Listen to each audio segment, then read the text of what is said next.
Hey Internet, welcome to Worldview Everlasting, your favorite YouTube addiction, and again, not quite as leveled up as we'd like to self-identify as being, but get in there. On the way, bringing you your Lutheran Spin Zone Tuesday nights, 7 Central, 7 to 9, or well, maybe 7:10 to 9, depending as the case may be. I got you my classic partner here, Pam, Peter, the awesome monkey of edits and kingdom building all and around stuff. general awesomeness, right? Yeah, whatever. He does stuff for us. Like, we're going to start right off just by pointing out what should be obvious if you watched the last couple of weeks, that the walls behind me now are, well, they're not walls yet, but they are different than they were because we now have electricity in the room, thanks to some work of a fine electrician. Almost, not quite. Oh. They're wires. We And have there's wires. insulation. Yes. There's a yellow wire right behind your head people can see. That was not there last week. See that? That's why you joined the dojo. We're still running on extension cords. That's why you joined the Lutheran Ninja Clan, is to get yellow wires behind me, and now the picture is complete. There are pants in the wall. That behind you there, those are pants. Those are jeans in the wall. So I thought that was kind of cool. Really? Yeah. How's that? It's denim insulation. It's got good soundproofing properties. That's cool. Are they like recycled jeans? Are we green? We are totally green. Recycled jeans. Some celebrity may have worn the pants that are now in the WEtv dojo walls. I don't know what to do with that. No, I don't either. But, even I'm learning something. So the point being, again, we're not where we want to be. We hope to be soon, and we made some real progress this last week. It's really, at times, just about getting the right help, finding the right help, and getting them in, about finding the time to make it happen. But the pieces are coming together. And what do you say, Peter? 3 weeks, 4 weeks until we can start toying with the new equipment? Well, the current schedule has drywall guys coming this week. They will be here starting tomorrow or Thursday. And so next week, you should actually see drywall up on the walls around us. Maybe some tape. It will not be painted yet. They will be done by Thursday. They have promised me they'll be done by Thursday next week. Yeah. Friday of next week, I have scheduled the electrician to come and finish, so we'll actually have power, which means Friday, possibly Saturday morning, we'll get carpet in here. And I will be spending Friday and Saturday. I've got a little time off on Friday and Saturday, putting together the studio producer's desk that'll be right here and starting to put together the equipment. So the following week, I don't know if I'll be ready to fully use the new equipment, but I will have played with it and enjoyed it. I'll have a couple of vacation days coming up here, so mess around with it. But we're, 2 or 3 weeks, and we should be up with the new equipment, the new studio. So we'll at least be able to, well, at that point, once you play with it, we'll be able to update it. And then, I mean, again, you're looking for a pretty massive change. Right now, we're coming in and we're pretty unprofessional. Actually, we're using Hangouts still. I mean, come on. Which is part of the problem. If you were hanging around trying to figure out what's going on, apparently there's a glitch that can happen with your Google Hangout where the broadcast button just disappears. So you get everything set up and then there's no play, basically. And that's now happened twice to us. So we'll keep trying to. It's never happened before, ever. Troubleshoot that. But if you search it, there's plenty of history of people having it happen to them. I thought maybe they banned us for, content or whatever. But the goal is to become gradually more professional and look TV-esque, right? So that rather than just come on with us here, you're gonna have intro, you're gonna have music, you're gonna have fades, we're gonna have breaks, all that kind of stuff, to try to amp up the feeling of the show. Right now, it very much is transitions. Oh, that's right. I don't even remember what that is. I know it was a meme. You can say it. We'll come back to Maymays in just a moment. Now I lost my train of thought. I have no idea what I was saying. The transition, we're going to have introduction music. I mean, it's actually going to be like a TV show on YouTube. It'll be fully produced in every way. So this is really scratching the surface. We're showing you the studio. We're showing you the space. You haven't even seen the equipment, the setup, and what it's going to be. Well, you're effectively right now, you're getting a Google Hangout, right? We're just doing a Google Hangout and you're watching, right? And the goal is to take this to the point where we are producing TV. Now, it's going to be a learning process. This is why Level Up is going to continue to be something that we talk about, because it's not like Mario, you eat the mushroom, you get big, you're done, right? We are going to be growing. And we hope that you continue watching and growing with us, because right now, how many are watching right now? 80. 80. Yeah, there's 80 of you. 80 people. That's actually pretty good. For live streaming a hangout, that's really pretty decent. But imagine building that audience and you become the core of it, right? And then it grows and it grows and it grows to where you're talking to people about church, about what was talked about on Worldview Everlasting that week, because it's so, well, hopefully relevant, right? Which brings me to, in terms of being relevant, a lot of that means responding to what you're thinking and what you're saying. So tonight, I'm going to be trying, if I can remember to get to it, well, how was I going to do this? Trying to follow my Twitter feed. Oh, come on now. At Revfisk, I'll be checking the mentions there. And Peter's going to be watching the YouTube comments again. Yep, I'm watching the YouTube comments. I'm also on Twitter at WEtv Monkey. You can find me there. But YouTube comments is what I'll be watching the most. So if you guys see Worldview Everlasting typing there, that's me. I'm keeping an eye on it. Post your questions. And so questions in general about theology, but also comments. You got comments, or you got notions about some of the news or news that we're not covering, something that you would like. Hey, is there a Christian or Lutheran perspective on this? Bring that stuff up as well. We mentioned the memes, and so we had some fun the last 2 weeks. You guys found some good memes, or made a meme, and we're sharing them. And so I think we should have a contest. And what I would like to have us have happen, at least for a while, it doesn't have to be forever, right? But we'd have something called, I want to call it this, but you're not going to like it. He doesn't know about this yet. I want to call it the Meme of the Week. And I want to spell week, W-E-A-K. So it's the Meme of the week, right? And so it's an attempt to be the most insulting thing that you can do with me and Peter without being crass or anything like that, right? Yeah, yeah, keep it family friendly. Find a good moment with either one of us in it and us saying something that's kind of silly or weird, and do it, tag him in it. Take a screenshot. Yeah, tag him in it, and then we'll try to highlight the best one. Now we'll be able to do this better, better even, when we have the transition and the software, because we'll be able to put pictures on the screen, right? And this is again where we really just don't have access to that until we get to that point. But we're trying, right? Yep. Yeah. So Meme of the Week, and any update on our quarterly reports? I know we keep saying we're going to get that out. Yeah, actually, we do have quarterly reports ready for those of you who are donors who are wanting to know how we are spending the money, other than what you're seeing right here is a significant portion of what we're doing right now. But we have a CPA. We've got part-time to manage our finances and make sure we're doing well with that. And she has put together some quarterly reports that we'll be posting to the website. This will be in addition to your standard nonprofit annual report, but as part of the transparency of how we're spending the money, what we're doing with what you guys have entrusted us with. We do have those ready now. Kind of includes I don't remember all the details that are in it, but it's the basic. Here's what we're doing with your money. So if you're a donor and you want to know what we're doing, send me an email, Peter@Worldview Everlasting. I'll get that over to you. Yeah, especially as we're coming up at the end of the year. And we are asking, I mean, the studio is being built, but we said it's depleted some of our funds. We'd like to go a little bit further. We'd like to get a little bit bigger as well.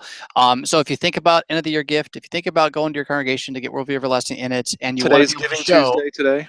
Today's Giving Tuesday. I don't even know what that is. It is. Well, okay, so you've got. I'm so out of touch now. Well, that's okay. This is one thing that's not really that bad. So you've got Thanksgiving, where we're all thankful, and then we all go destroy each other on Black Friday, right? With our greed and everything. Then there's Small Business Saturday, and then there's Cyber Monday. So you're spending all your money on all those, and then I think there was a pastor on Facebook said this really, instead of Giving Tuesday, should be Last Fruits Tuesday. Right. So with what you got, everybody's like, you've bought. Okay, now give back to a cause. So that's kind of what Giving Tuesday is. But it's an excuse for nonprofits to say, hey, don't forget us. We're here. We appreciate your support. Well, we are. That's what we're doing.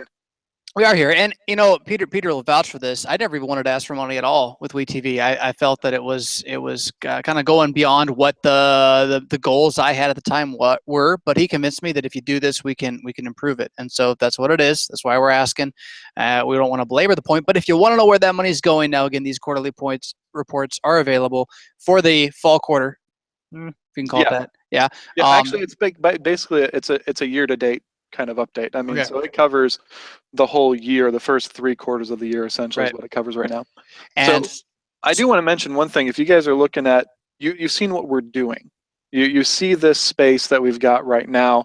But if you're wondering, what are we going to do? Where are we going? Well, we've got a big enough space where we could potentially have in-studio guests. Mm-hmm. But we don't have the funds right now to get the additional cameras and microphones that would require chairs for them to sit on. chairs are expensive. I don't like buying chairs. But things like that. As we're talking about expanding, having people here in the studio right now, we've got enough for me and Pastor Fisk.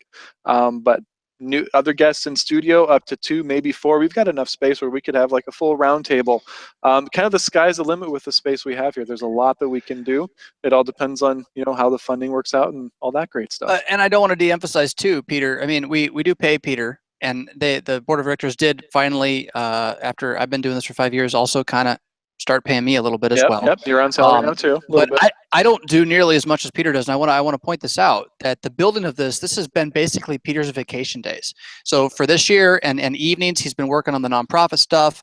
So he is stipended, but this is a second full-time job he's doing in his evenings and days to make this happen. And you can't see the fruit of it because it's a Google Hangout. But the goal is to get there, and it is worth it. I don't think that we're just burning the money. I don't think this is about just padding somebody's pockets. What this is about creating a space like this where you can watch and engage and have your worldview as a Bible-believing Christian tackle what's going on in the world today, as well as be fed, informed, and uplifted through, well, again, questions and Greek Tuesdays and all that kind of stuff. And guests that go long term, to have guests. I mean, the sky's the limit with this thing. Right now, it's a lazy Google Hangout. So, Advent. I'm going to shift the topic there. It's Advent. This is so exciting to me. I miss Advent. I feel like, and pastors out there, maybe you guys were better at this than I was, but in the parish, I always felt like Advent just happened and I didn't even know it happened. I was so busy preparing for Christmas that it was over. But Advent, this is like I don't want to say it's the best season in the church year. It's close to the best season in the church year. They're all really good. But this is the time where, while the world is going crazy out there, and Black Friday, Giving Tuesday, what's it going to be next week? It's going to be like, Help a Brother Wednesday, right? I don't know. What's tomorrow? I don't know. Handout Wednesday. While the world's going crazy, thinking that everything is about money and gifts right now, and even if it's the good, like give to your neighbor, but it's all about kind of go, rush, crazy, winter's coming, lights and snowballs. Advent is a moment to just go, whoa, the world's going to end soon, but we don't have to worry about this. So as the darkness of winter descends upon us, sort of as an image of the death that stalks us all, the end of the world that's coming, the darkness of spirituality and the devil's legions that kind of hold sway over the religions of this age, as that darkness descends, we know that there's a light on the other side. I mean, this is even what C.S. Lewis was playing with in Narnia a little bit, about how it's always winter and never Christmas, right? And so what is Advent? It's not just prep for Christmas. We're not just getting ready for Jesus' birthday. What we're doing is we're acknowledging that Christ is coming. And this is both that he came, incarnation, birth, so that he could die, but also that he's going to come again. So you have two different colors that often get used in the church in Advent. The historical one is purple, which is very much connected to Lent and the idea of that repentance, right? That we're beating our breasts a little bit here. We're not go, snowballs and ice cream. If that makes any sense. I don't even know. We're not go, snowballs and lights and crazy and Santa, right? What we're doing is we're recognizing that my sin is still a part of the darkness of this age, and that but for this child who was born to die for me, I would be in hell, right? The blue, which some don't like because it's connected to Rome, like a number of other good traditions, frankly, and called it papist blue.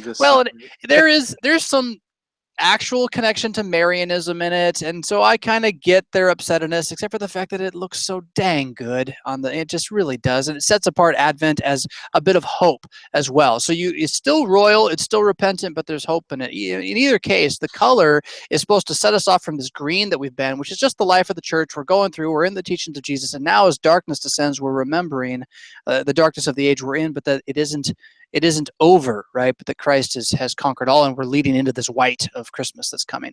I had another thought there, one more thing about, and you of course get, did you ever know this? You got the purple put on the pyramids, and then you pull out the purple candles, except one of the candles pink, or rose, as some say. And not everybody uses rose on their pyramids, but there is this Sunday in the middle of Advent. It's called Gaudete Sunday, where everything suddenly gets super happy. Gaudete means rejoice or lift up, right?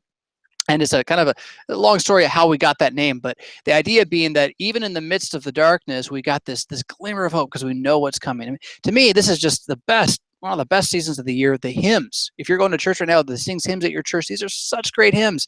If you're already singing Christmas hymns, you're missing out. Those are good too, right? But Advent, don't miss it. It's you. Yeah, I've Don't missed it skip so over the much. Advent hymns. No, I'm glad to have it back. So, getting a phone call from St. Peters, Missouri. Not going to answer it. That's probably my plumber. We have a water heater problem, and that's my plumber. I'm not going to take it live. All right. No. Hey, honey, are you watching? Can I give you this number? 636-685-0222. Nobody who's not my wife, call that number. My wife, call that number and see if that's our plumber. Don't call that number and tell them that he's currently live on YouTube. You don't want to do that. All right. So news. Life as a Christian in a dying, fading, crazy, broken world. What do you make of it when a guy like Fidel Castro dies, and most of the media that's kind of covering this event is treating him as some sort of hero? This is a guy who, for decades, was the cause of, almost single-handedly, not really, he had a party with him, an embargo that stopped trade with his country. It is said by some, well, he brought healthcare to the country. He did. He helped fix, roads, but not enough to keep people from swimming across the Gulf of Mexico to Florida to try to escape. Because what he did was, as tyrants do, and this is why it's so amazing to have Americans who are pro-liberty promoting this guy. He's basically a king. What he did was he consolidated all power to himself and used it to protect himself, and then his people suffered. And so it's bizarre to me to see this country that we live in that's so big on liberty in theory. We're so big on the good of other people. For some agenda, and I don't know what this agenda is, but for some agenda, really promoting this guy in his death, who frankly it should be a good example of what we don't want out of governments in this age. Even among kings, he wasn't a good king, and I'm not against kings, frankly. I mean, I'm really not. I'm not a psycho-libertarian where it's like it's got to be the Constitution of the U.S. or else. I understand it. We live in an age of the Fourth Commandment. Kings are going to happen, and we might go back to those eventually. But I just find it bizarre. We wouldn't mind if the Queen of England took us back. Right? I would mind that, actually. If we're gonna have a monarchy, let it not be just a symbol. Okay, well, yeah, that's a good point. Now, I just insulted all the Brits. So if you're a Brit, I'm sorry that I insulted you, but yeah. I'm pretty sure all the Brits I know realize that the power is primarily symbolic. It's not like Parliament is the ruling body. So he said it, not me. Just hate me on Twitter. That's okay. I can handle it. Yeah. The thing to reckon with, and we're in Romans 15, not 13. We were in Romans 13 last week. But the thing to reckon with is that we live in a world that was built for headship. Fathers over children, mothers over children, husbands over wives, governors and or kings over people. It's not surprising that there's a guy like Castro around, right? It's not surprising that there are men of power who come to control areas and then use those for their own benefit. What's surprising to me is a place with a worldview as once formerly steeped in Christian charity, right? And the good of others that led us to believe in this idea of the republic, not because it's so godly to have a republic, but because we wanted to protect human rights. It really comes down to being about that Bill of Rights and each individual's right to life and liberty, right? That in that, and in theory, living in that world, that now we're actually mourning the loss of somebody who stole that from his people. And then you got Justin Trudeau, who I don't know well. I mean, I really wish we should have tried to. It was too late to see it, but we got some Canadian friends. Charles St. Onge. I don't know if you know St. Onge. Oh yeah, I know Charles. Good guy, good pastor. And there's some other good LCMS pastors out there that are Canadian born to talk about what the Canadian government state is right now and how very different they are than the United States. But Justin Trudeau, who is, I believe, the Prime Minister of Canada, came out and spoke very highly again about Castro, and he's being taken to task. You're seeing this going on in various news you should sources. see the memes. There's some hilarious memes. But again, it comes back to, it's not about having a king. It's not about having a man have authority. It's about trying to uplift someone who used authority poorly, right? Who abused their authority for the sake of what? What agenda? And when they're saying what we're all about is the people, he helped the people, well, that's just a crass and blatant lie, right? And that's the thing that we should, again, be wary of as we're watching what's going on in the world today, is these crass and blatant lies that are thrown about as if they're truth. And just not assuming that everything we see or hear on the tube is true. You also had Colin Kaepernick getting himself famous again, not for playing football, by making a similar kind of set of statements. And at some point, as a Christian, you don't have to get involved in political discussions, but you do want to be able to have discourse in which facts are what you base your conversation with your friends and neighbors upon, if it is about politics, if it is about living in this world. And so if someone says something that's not true, like how great Castro's been for the people of Cuba, be able to kind of say, well, no, ask any Cuban in Florida why they're in Florida. It's because they wanted to get out. Or all the ones in Texas right now. There's a whole wave that just went to Texas. It's not nearly as important as their lives. Why are Cuban cigars no longer really good cigars? Even though we can finally get them thanks to President Obama, no one wants them. Why? Because socialism destroyed the market, right? By incorporating everything into the government itself and controlling it, it stopped giving value to the product. Nobody had a reason to work at that point. When you're not getting paid for your labor, why would you work hard? And now as a Christian, you say, well, I would because I would serve my master. Good. Well, good for you. Most people don't do that. Yeah. So anyhow, running that through the ringer of the 10 Commandments, so you got the fourth commandment, it's being affirmed, right? Castro does affirm the fact that you do need leaders, right? And kings are kind of the normal way. Whatever's going on with the power plays between the parties in America is part of seeing that that's a reality. But then also just knowing that we live in a world of lies where you're going to have people asserting stuff and it's going to make its way out onto the various media channels, and sometimes it's just not true. And it's pretty important that you question your sources at that point. At this point, if Colin Kaepernick says anything, I just say, yeah. I want to like the poor kid. I really do. I want to like everybody. I don't like not liking people. See, I don't watch football enough, so the only time I've seen him is when he says something silly. That's all I know of him. Yeah, well, he's not really. Impression. My understanding is he's not playing much football these days. He's watching a lot of football himself. So I correct me if I'm wrong. I haven't had my eye on my Twitter feed. Where's Twitter? Twitter. 3 new notifications. Alt-right. We'll maybe come back to the alt-right. Oh, no. So Betsy Voss, Trump's making news. And again, it's like I never know what of it's true and what of it's not, because all of it's so couched in like he's the devil that I'm like, well, I can't tell if that's true or not. But he did appoint Betsy Voss as his new education pick. And what's interesting about her is she's got this history of promoting vouchers for schools, right? So that you take money that's going into the national education gold chest. I don't know what the hoard, of the NEA, which honestly, and I'm not saying this because I'm just I'm not anti-public education. I'm anti the massive amount of waste that we pour into public education in this country, which ends up being in the name of liberal brainwashing. And by liberal, I mean of all sorts and all manners, just kind of the entire progressive agenda, where they're now teaching sex ed to your kids at age whatever, kindergarten or whatever. I don't know if she's going to fix all that, but she wants to take some of the money away from that and allow you to use that money as a Christian to put your kid into a Christian school, right? Which there's going to be other issues with Christian schools, by the way, as the kind of the push with even things like vouchers is, do you have to then have gender neutral bathrooms and things like that for your school? What kind of strings are attached to that? But what is happening, if you watch, is it is causing mass hysteria among the progressive left, because she's just wanting to take a little bit of money away from the NEA. And you see, I think, in the noise that's being made, what a monster, what a leviathan this organization has become. It's a how can I forget that basic word?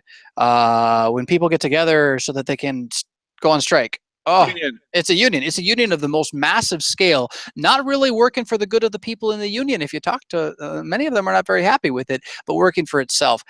Again, what's this connected to? Fourth commandment. And the way that power structures, when we fallen humans get in control of them, begin to be more concerned about preserving their own self as a structure than about serving the people that are under them, right? The reason why you have any authority built into creation is so that the one in authority can help the one under.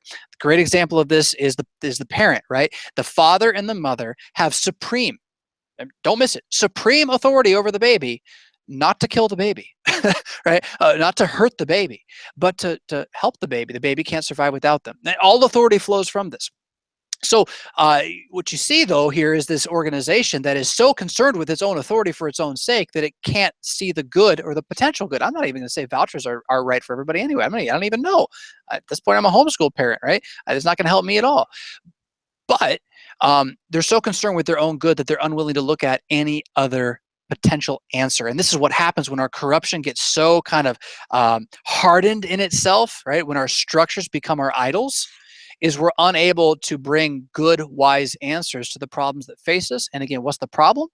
Eventually people get hurt by this. Yeah. One or the other. Right now, in many cases, it's kids. You know, American education is way behind where it was. We used to be at the top of the world, and now we're way down, especially in first world countries. We're down near the bottom of that list, and that's frankly why we're homeschooling. Is because even the top is like it's just not that high anymore. No, so.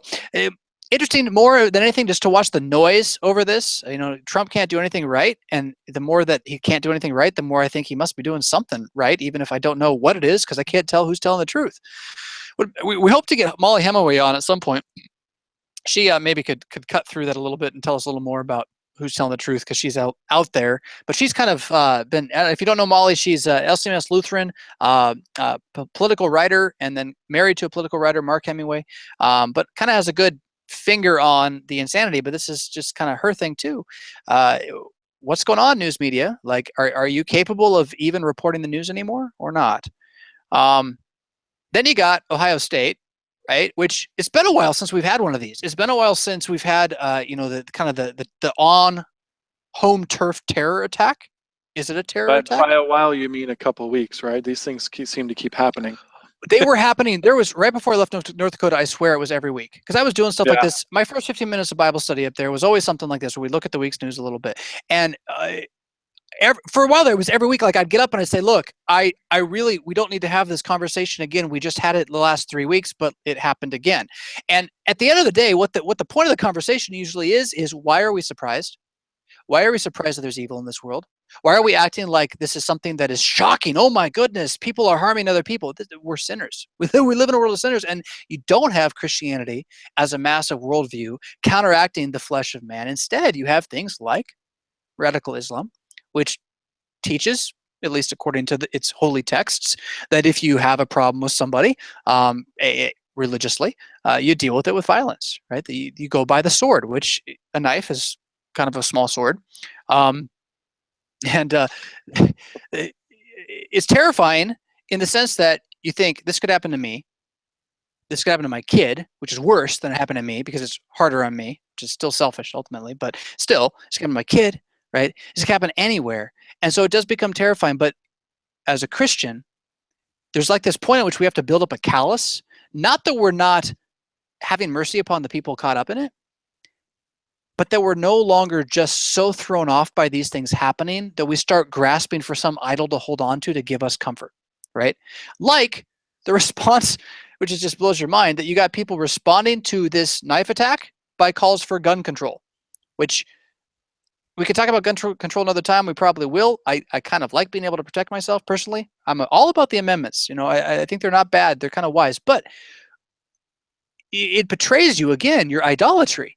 When somebody stabs somebody with something and you think the answer is to remove something else because it's a certain agenda that's been beat so long as the answer to everything. All violence will be stopped by gun control. No, it won't, right? People can use cars. He used a car and a knife.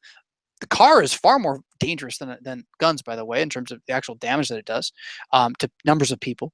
But then a knife, which anybody can get, what are you going to ban butter knives and forks?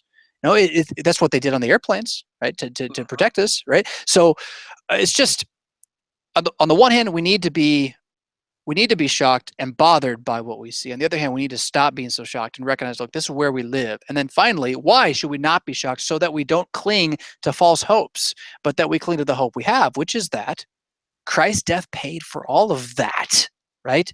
And that no matter where you are or your baptized children, who I know you love, right? If they end up being murdered in a terror event or a car accident, just in a car accident, you know that it's not the last you're going to see of them because you know that they are washed with the blood of Christ and they're held safe in his arms, right?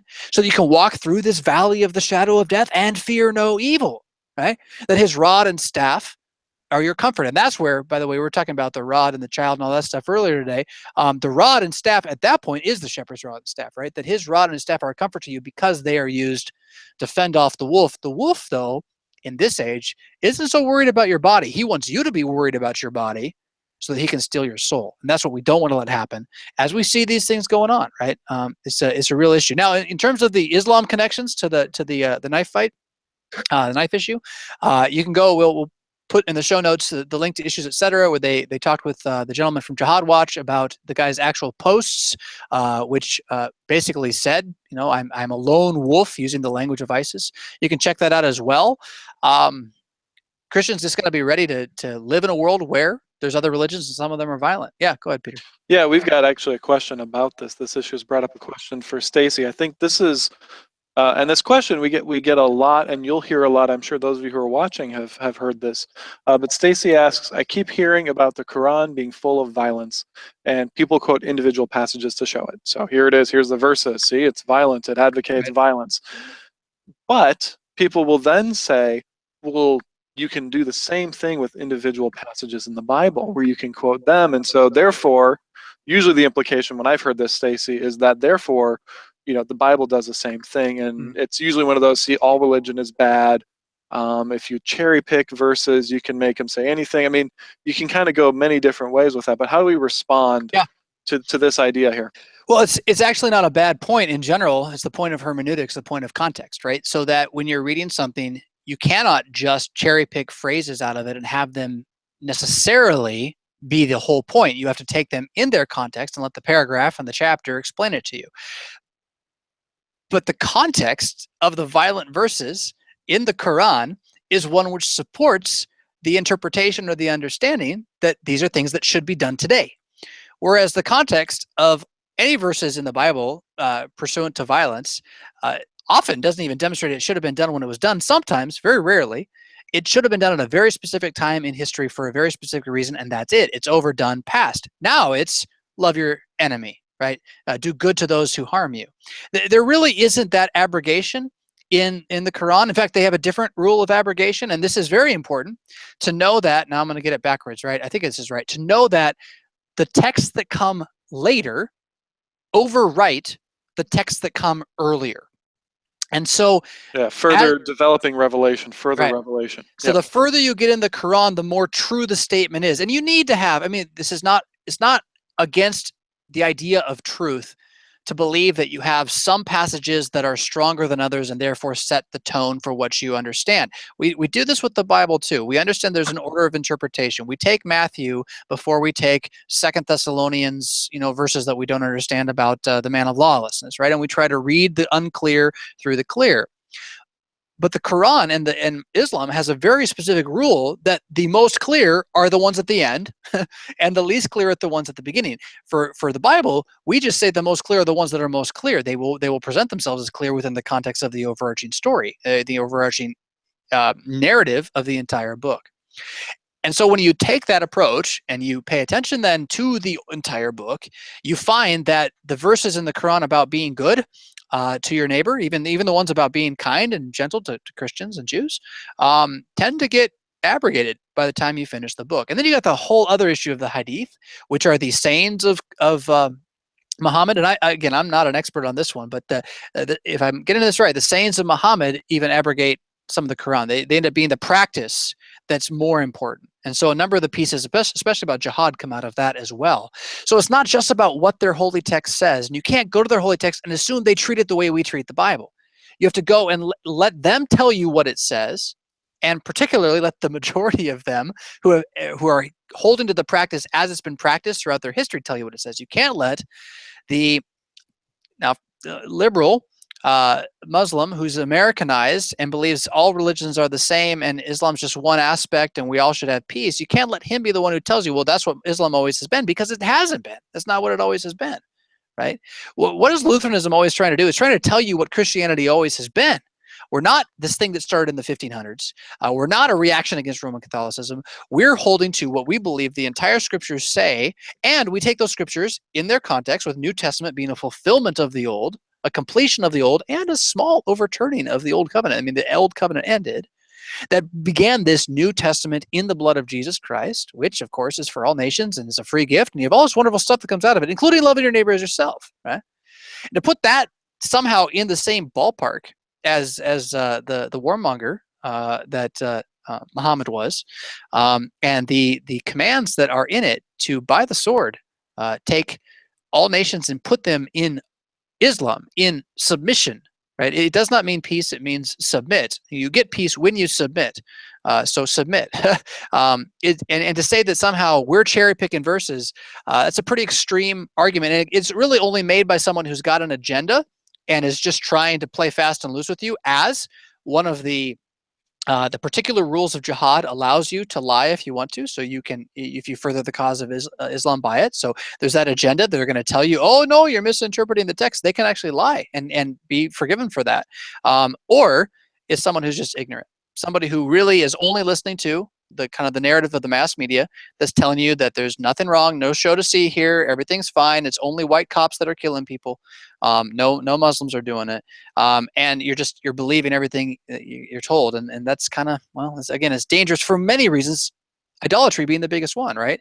That you get to the point where you start putting your hope in the things they tell you to put your hope in, rather than putting your hope in who Jesus is, what he's done. Yeah, what's up? Yeah, we've got a question from Scott about this. I think that's the thing a lot of Christians probably struggle with. And by the way, I'm getting these questions from the YouTube comment feed. Yeah. If you got questions, post them there. Let me say something real fast though. If you want more good stuff on Islam, try to Google Adam Francisco, right? Spelled like San Francisco, first name Adam. He's a professor at Concordia University in Irvine, and the dude is a master.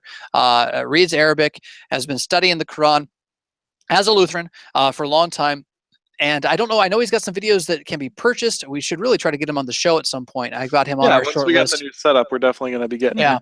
Assuming he says yes. I haven't asked him yet. Yeah. He doesn't know. Adam, if you're watching, let us know if you want to be on the show. Yeah, Adam's the bomb. The guy's a genius. I'm actually intimidated by his smarts. So seriously. Ooh, well, this should be fun then. I know. So next question. Yeah, question. So Scott's here on YouTube wants to know, regarding these terrorist attacks, how do we convince ourselves as Christians to forgive these terrorists for their acts? That's a good question. Well, I mean, but it's a bad question, and let me tell you why. Okay, it's how it was asked. How do I convince myself to forgive? You're not going to convince yourself to forgive. Yeah? If you're in that spot, then you know what you have in your heart right now is not forgiveness, and you know you should, but you're not going to buy some law of I ought to change your heart. Right? So it's more along the lines of, I need to treat them with forgiveness even if I don't feel like it. I need to show mercy even if I don't want to, because that's what I was shown. Period. That is your law answer. It's like, you don't have a choice. Be merciful. On the other side, the only thing that's going to make us have mercy or forgiveness toward those who are attacking us, and go beyond the terrorists who are doing things out there, the moment when they're in your face, right? And they're gonna string you up. How do you have mercy on them and say, Father, forgive them, I know not what they do? Well, the answer is not going to be because you've convinced yourself to do it, right? The answer is going to be because you have been shown mercy, and so you will be merciful. So if you want more forgiveness in your heart, the only answer is go get more, right? And go get more from Jesus. Dig further and deeper into your spirituality as a Christian. Don't take just Sunday afternoon, what am I talking about? Sunday morning, for a 15-minute sermon as all that you feed yourself on. Feed yourself all the time with good stuff that's going to point you to Jesus, right? To who he is, what he's done, to pull the text of Scripture out and open them up for you with Christ at the heart and center of that. And what that does and will do is soften your heart of stone. It's not going to perfectly do it. It's not going to make it so that you're just boiling over with happy, bubbly forgiveness all the time. I mean, Peter does that, but nobody else does that. Yeah. But, it's not going to perfectly, none of us are going to be perfect this side of paradise, right? But what it will do is it will kind of dampen and squish that heart of stone, so it starts to have a little bit of a squishy edge. Or another way to say it, I got this, I stole this from Pastor Matt Harrison, and then I kind of changed it a little bit too. But he talks about how we all have this bag that we're carrying around. We're beggars with bags. We're carrying them around looking for someone to help us. And Jesus comes along and he takes grace and he puts it in the bag, right? So that we have something in the bag now that we need, this grace. The problem is that our bags have holes in them. And so they also leak, right? So we're always needing more grace to go in the bag. Otherwise, we're just stuck with an empty bag again. So we got to keep getting more grace. And it's not about gotta. It's even the way I say it, it's a law way of saying it. Gotta is it's a fact. We need grace. Grace has to come to us. Grace does come to us, but it's leaking. But here's the other good side of it, is that without you even knowing what's going on, you're leaking grace everywhere you go. You may not be perfectly merciful, perfectly forgiving to people who don't deserve it, which is the only people you can forgive, by the way. You may not be perfect at it, but you're doing it more than you would have done if you hadn't had Jesus forgiving you, right? He has just shaved the edge of your complete being a jerk off and moved you a little bit closer toward how to love somebody else a little bit. So how do we convince ourselves to forgive them? We don't convince ourselves. We know it is right to show mercy even to our enemies. We know it is right to turn the other cheek because Jesus said so. We know it is right because that's what he did for us. So you have that law and duty side of it, which is just strictly, look, strive for this, work for this, even if you don't feel like it. Forgiveness isn't a feeling. But if you really want to have no animosity in your heart, the answer is not love your neighbor as yourself. The answer is Christ first loved you, right? And getting more of that, more of that, more of that. Now, learning to eat that, learning to chase that, learning to flee teachers who don't teach you that, right? Who teach you instead that ladder to climb on, which is sort of what that's my big thing right now is no ladders. You're on a ship, not on a ladder. That's coming up in the book, if that ever happens. Yeah. Good.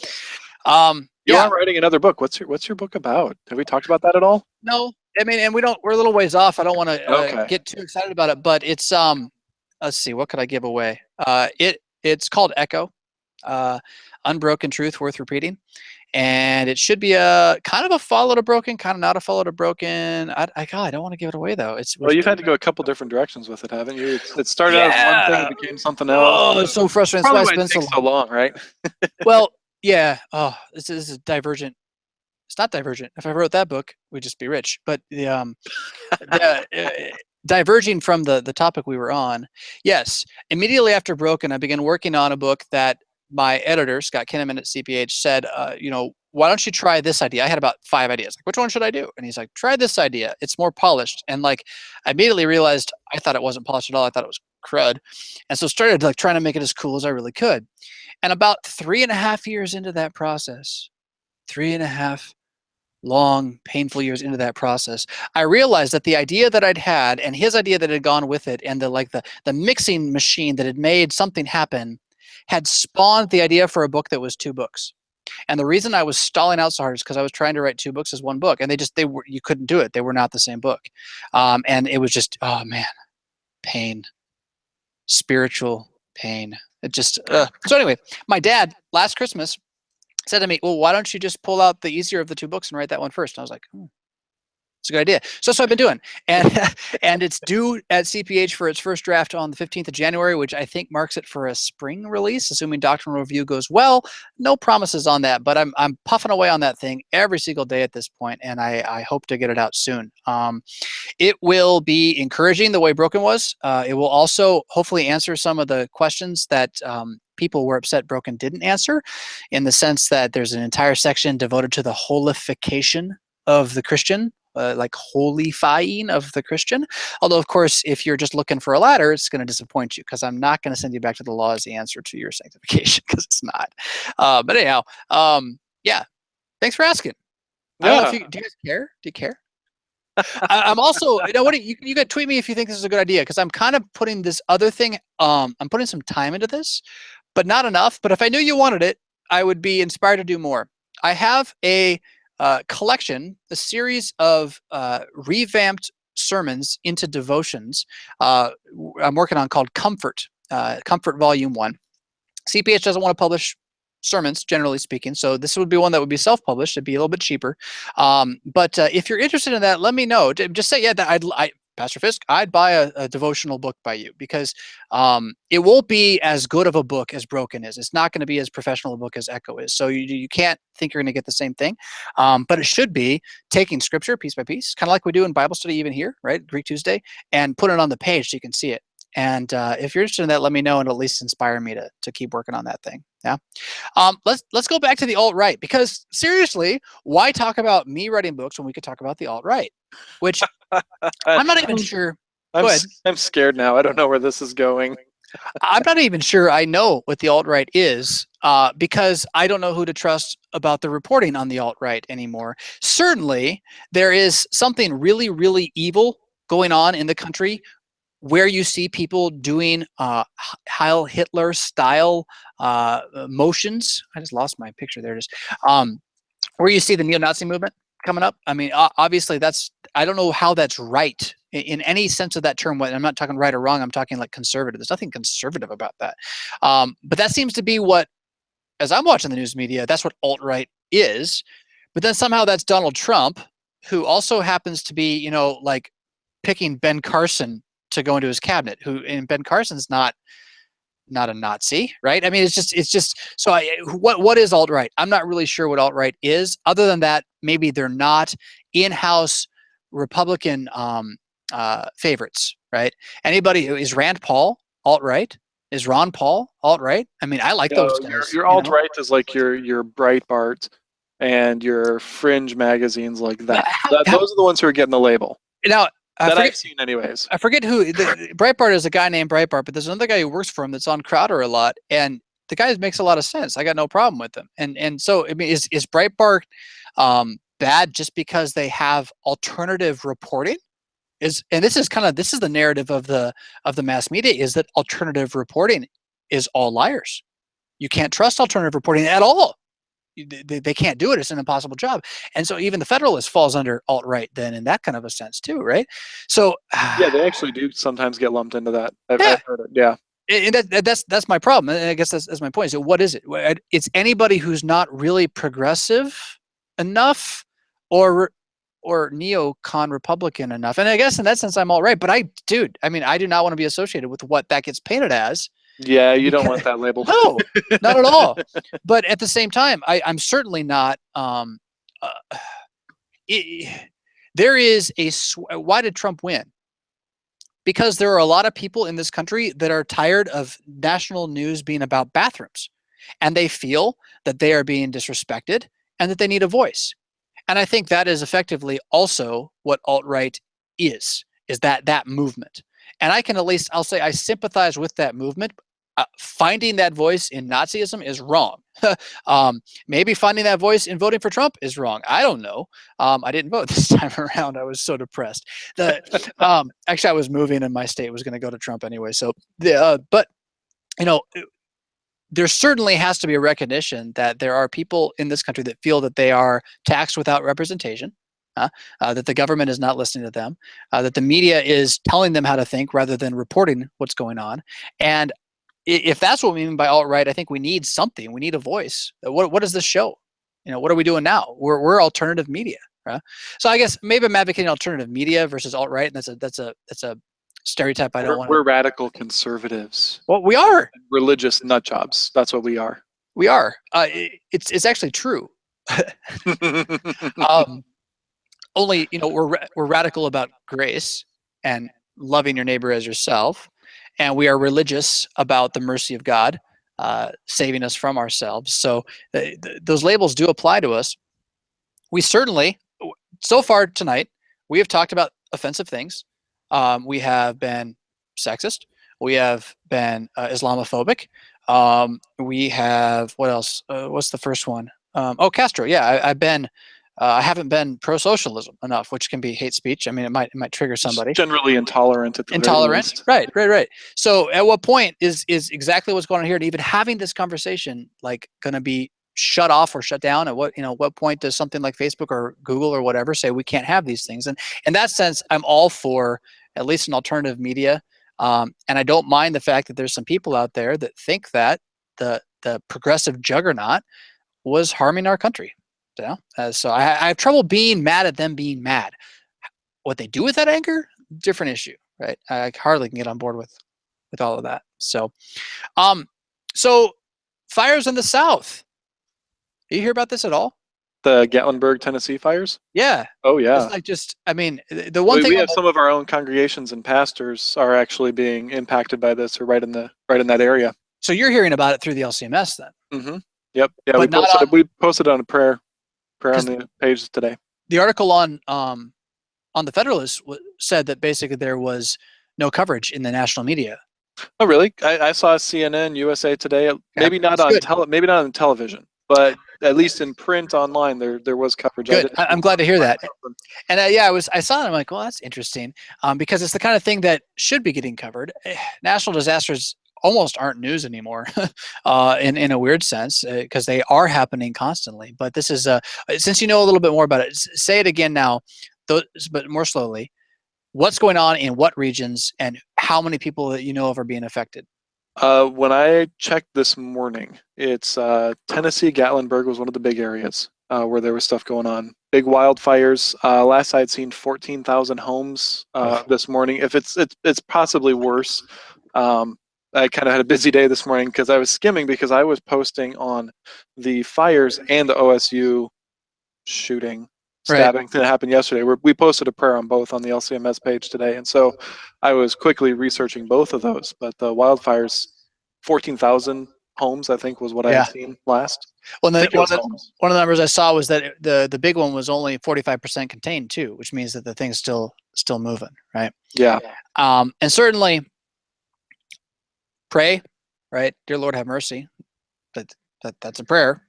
uh, If you're looking for words, there is a fantastic prayer on the LCMS Facebook page. You can check that out today, earlier this morning. Can you link that in the YouTube comments just so people have it to go to if they'd like? Yes, let me go do that.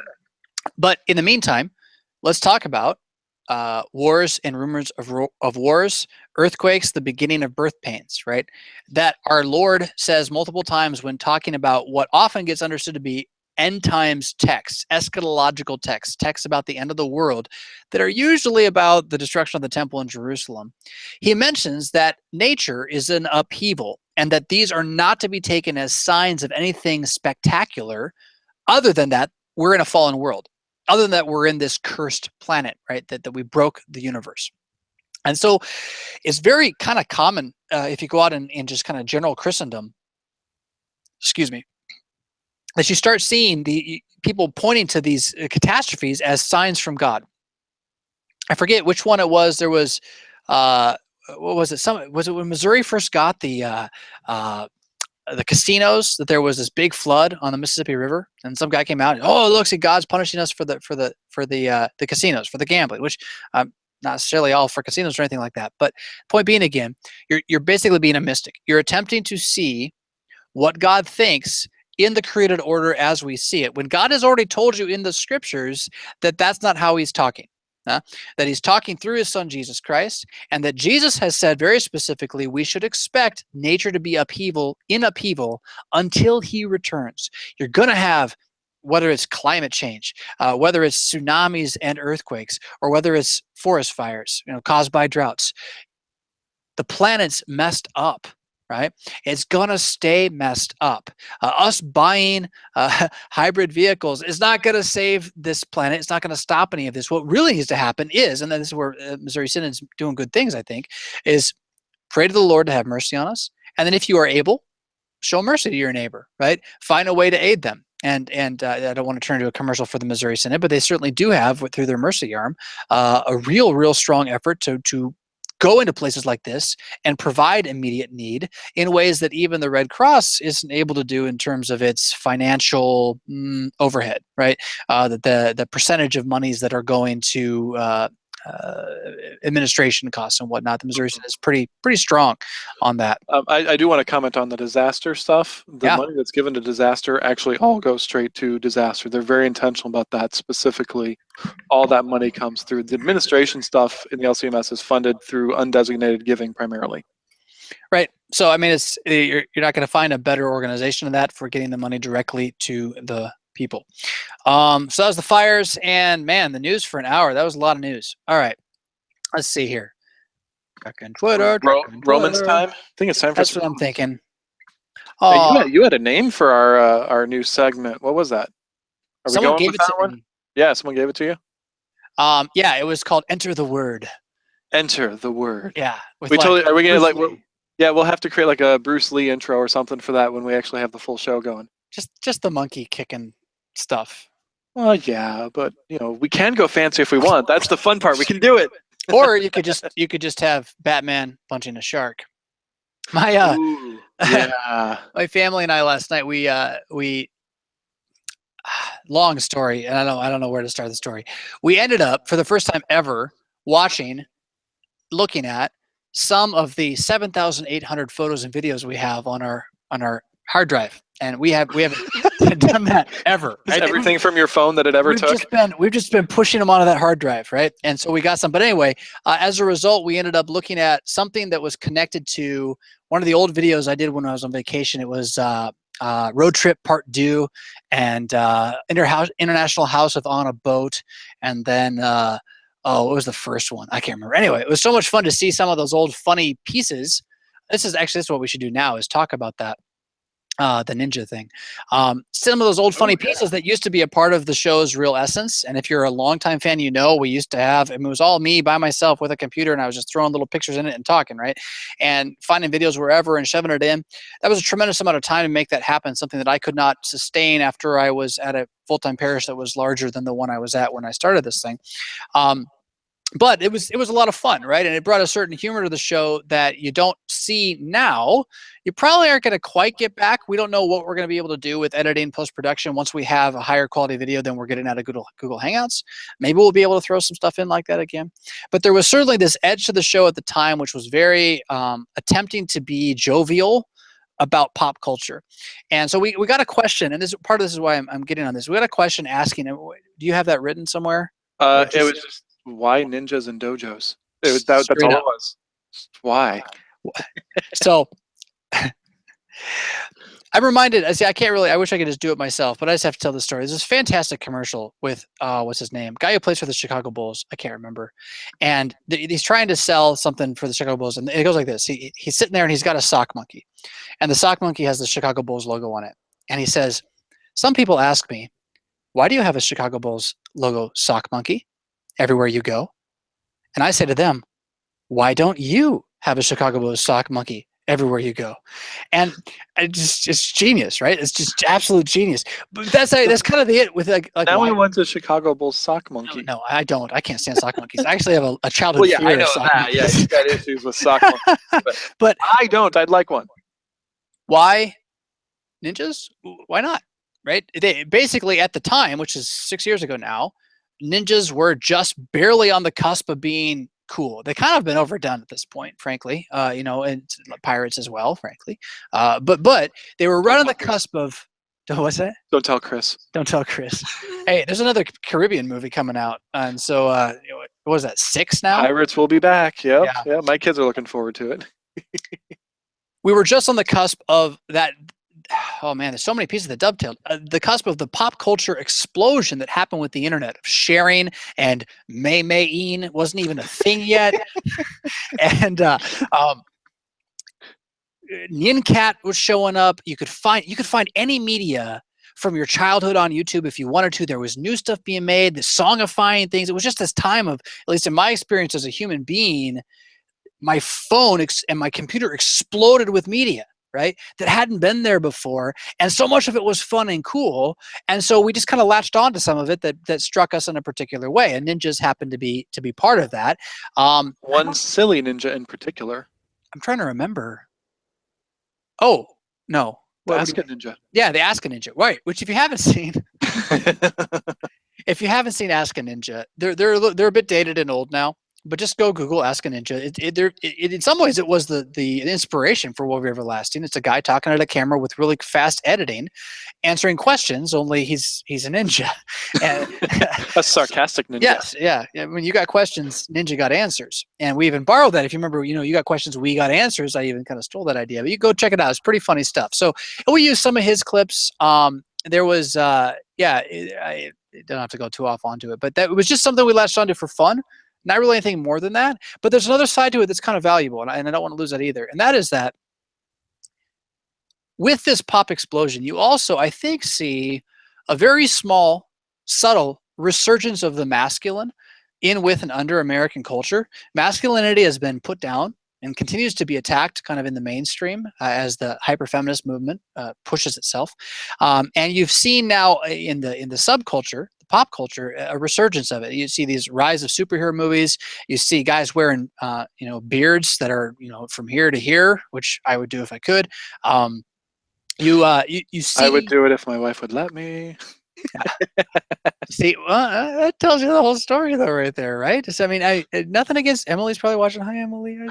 Yeah, I know. Yeah. But like the idea that, and this is part of American culture here, why men didn't wear beards for a long time is just that the women didn't like it, right? So you have this point where masculinity is actually being oppressed by femininity. Anyway, whether they wear a beard or not is irrelevant in one sense, but what we have, I think, seen happen is there's a small resurgence within the pop culture of the masculine. This is a good thing, and doubly so in the sense of the martial side of the masculine, that there is a urge amongst men as men to protect, not to go to war to hurt others, but to defend their households and their people against dangers that would threaten them. And in this way, the ninja kind of represents that, and then doubly so, there is this martial masculine warfaring edge to Christianity, which isn't about the sword. It's about truth and clinging to that truth as an answer amidst an age of darkness, right? And so the ninja, in some ways, represents this taking of the sword and learning how to use it. And where do you get trained with a sword when you're a ninja? In a dojo. And so as we've formed various groups for kind of gathering online, trying to of all things, the dojo is a safe space for Pete's sake. It really is. I mean, we actually, that's what we wanted to do, is create a place where you could go and talk Lutheran theology and not generally yell at each other, right? Not devolve into mudslinging, which often happens in online groups, as you know. To be a place where instead you were able to be trained carefully to use the sword of God's word out in the world today. So there's a certain real valuable church militant edge that the ninja kind of fits underneath. Not that we're necessarily more tied to it. familiar with ninjas than we are with Roman centurions and their armor. Right. I mean, that's part of it too. It's what are we familiar with? Oh, martial arts and ninjas. We kind of know that on a general pop culture level. Right. You talk about a Roman soldier and their armor. The only way people usually know about that is actually from scripture and when it's talked about there. We're watching in my experience, anyways. Oh, okay, well, yeah. Now that you got 300 and all that, yeah. But your point is well taken. What is the dominant warrior image in American culture? What is the most clung to outside of, you could have just the straight up military, right? But if you go to pop culture, what is the kind of most famous warrior image? It's a ninja image, I think. If not the ninja, it's at least the martial artist.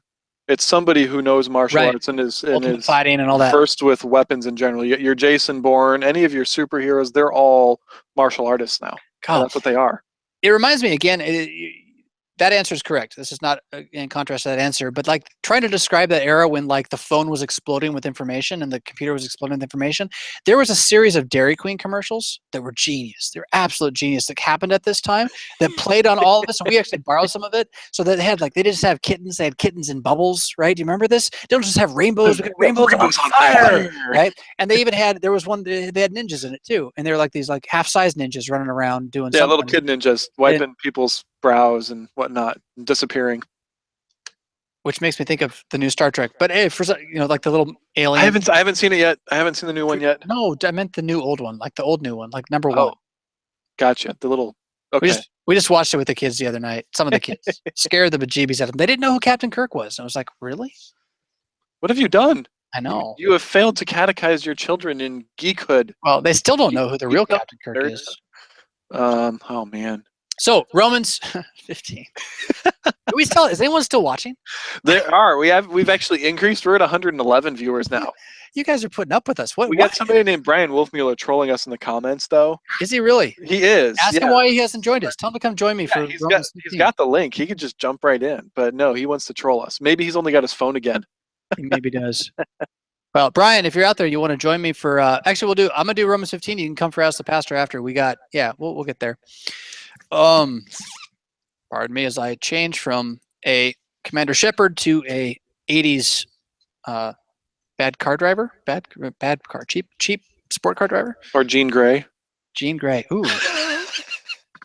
I am Jean Grey. That's memeable. Right? I'm Jean Grey. All right. The upcoming text in your epistle reading 3-year series is Romans chapter 15. Oh, let me make sure I get this right here. I think it's Series just verses. A. We've switched to Series A now. Yeah, flipped Gone over full circle. Well, several times. Romans 15, verses 4 to 13. So you're actually skipping the early part. We're going to go ahead and pick that up. We're going to do verses 1 all the way to 15, and we may do a little bit more. We'll see. We'll see. So if you want to find it in your Bibles, I'm using the ESV. Just because it's the one our church body uses. There are other good translations out there, and it has its imperfections as well. But Paul, in by way of context, I'm not going to go trying to summarize Romans 10 through 14 is a bit like herding cats a little bit. It's some of the toughest texts in the Bible. Paul is making a very, very integrated argument about who Israel is now and how God's grace has made that happen. If you just want to kind of take it outside of the Pauline language, it's you, Christian, are now God's people by grace alone, through faith alone, as his choice. Right? That's kind of the whole thing. We're coming out of that now. He's applied it in chapter 14 a little bit to practice in terms of how you treat others and what you judge about them based on how much they keep this or that rule of this or that living and things like meat and so forth. But it's about then for him living with the weaker brother, and that's a thing you got to be careful with there too, because that gets abused. But you're going to catch that weak coming in here at the beginning of chapter 15. So he says, "We who are strong have an obligation to bear with the failings of the weak, and not to please ourselves." And you just want to just stand on that for a second. What does it mean to be strong in Paul's assessment at this point? It doesn't mean that you think you're strong. It doesn't mean that you are climbing the ladder of sanctification up to great, great sanctification. What it means is that you believe in grace, that you understand how much you really need to understand to be saved, which is your catechism, right? It's who Jesus is, and it's what Jesus has done, and that you trust that sufficiency. You trust that Jesus' blood is enough. That makes you strong, right? Because God's power is made perfect in weakness, not in your strength. Right? And this is the great paradox in biblical strength in this sense, is you never feel strong. You actually feel weak. You never feel faithful. You feel faithless. But you know who the faithful one is. Yeah? You know who the strong one is. And knowing that, we should bear with those who are weak, namely those who think they have to do something to be sanctified, right? That they have to climb some ladder, particularly something that isn't even the Ten Commandments, but is some man-made law that they've made up, like this meat or not that meat, or fish on Fridays, or there's a million things, whatever it is. Climate change. What else do we got today that's floating around out there? What diet you're eating? What diet you're not eating? If it's applying it to your own attempts to kind of be right with God, particularly, then you are in that weak passage. And Paul says, for those, so summarize. If you know about Jesus' grace, be patient with those who don't. Right, that's it, right there. The strong bearing with the weak. Yeah?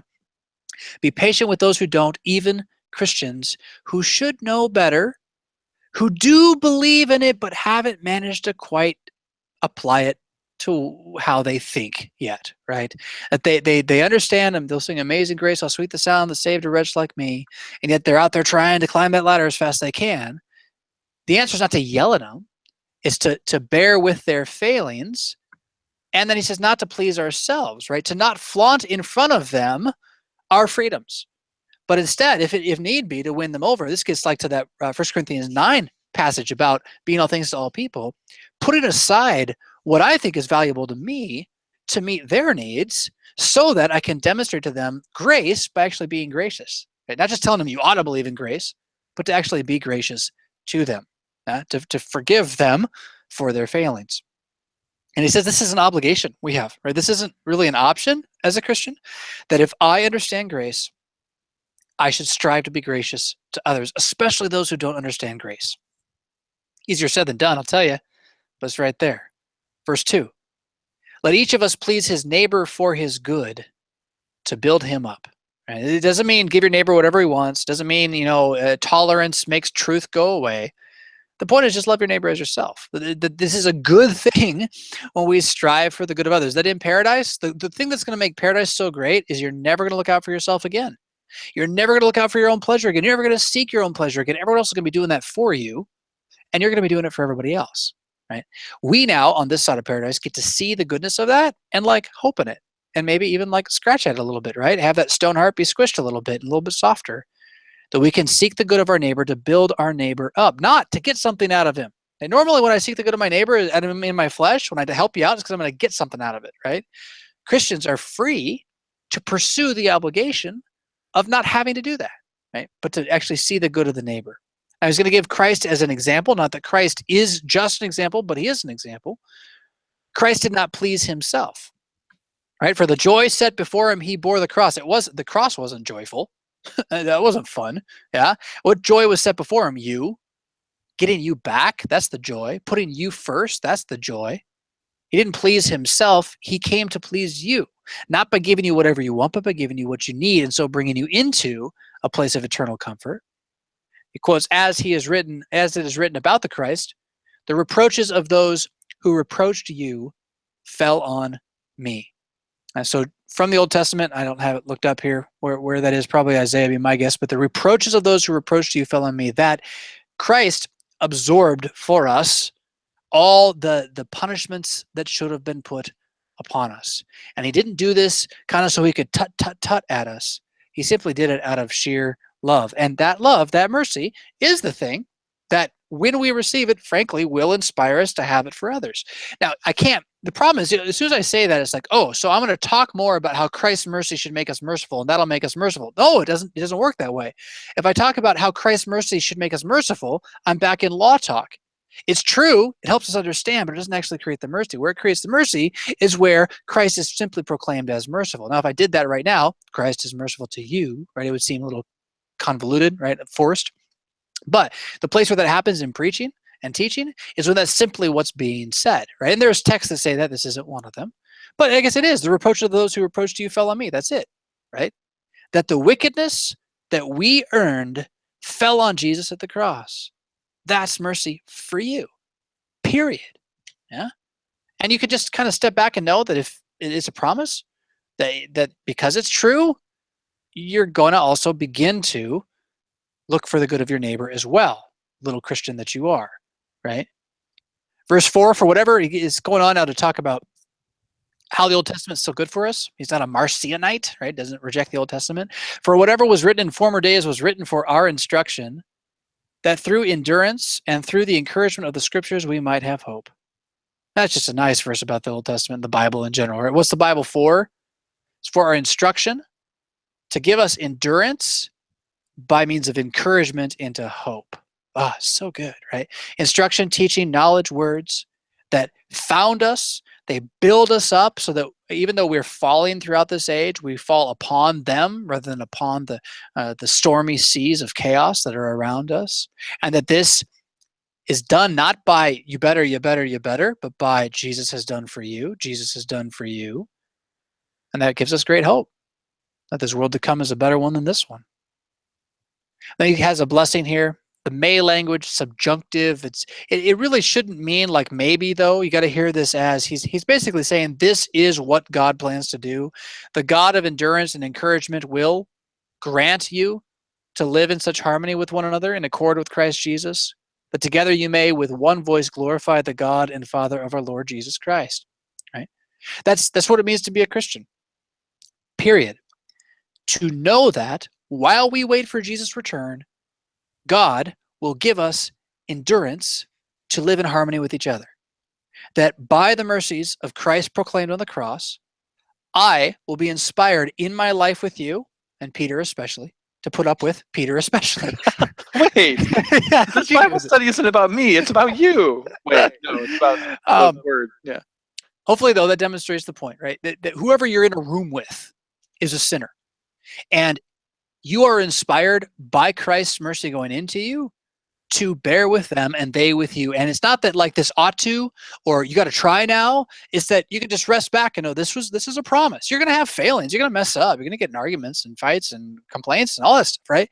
But that the promise is that the overall trajectory of the Christian assembly, which is the church, even where 2 or 3 are gathered, yeah, is to live in harmony by that grace that's being poured into our bags. Remember, it's all in our bags and it's leaking all over the ground everywhere we go. We're like, oh, I'm losing grace everywhere. But you're standing in a puddle of grace with somebody who's next to you, right?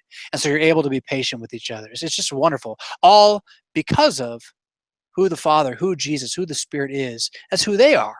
In immanent, eternal, hidden Trinity, they are this majestic giving, constantly for the other, never for the self.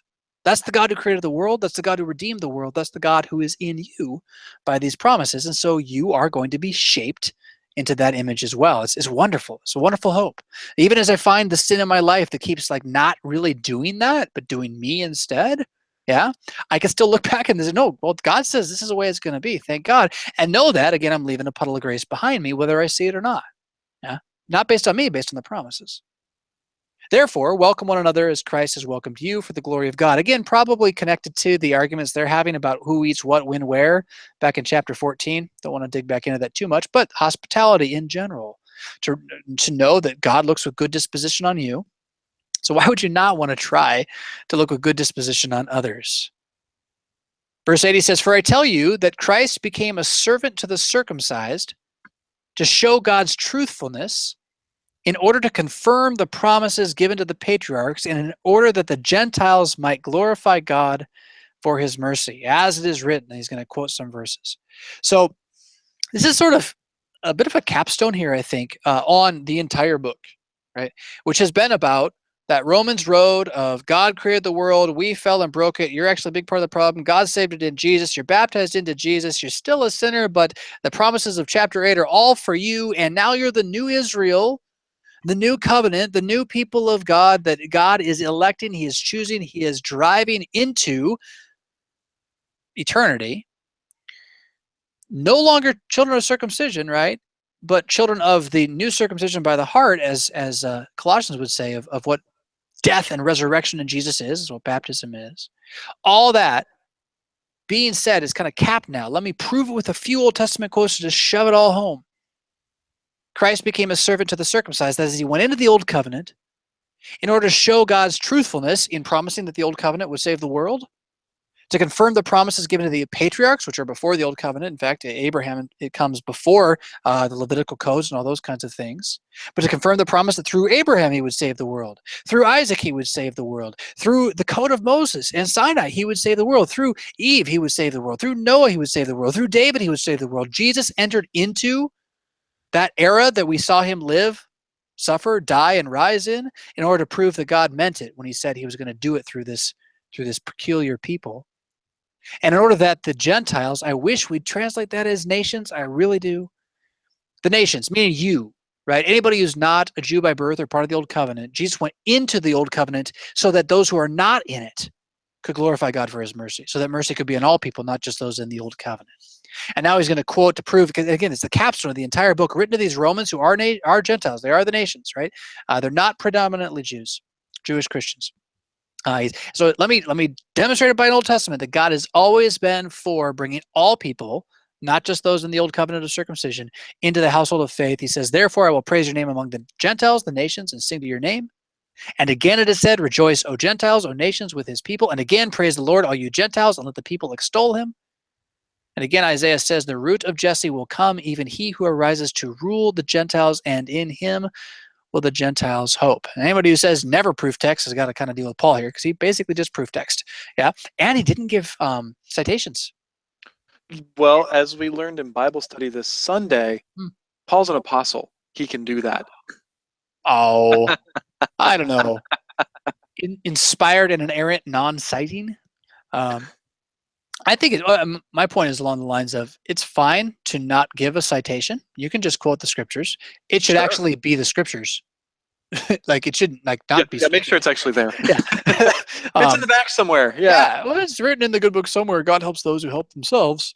Right. Yeah. I actually had a coworker once tell me that actually was in scripture, and he insisted. And he's going to go back to his office and find it. Folks. He never came back. He was there a long time. Start at the beginning. I'm going to read it all the way through.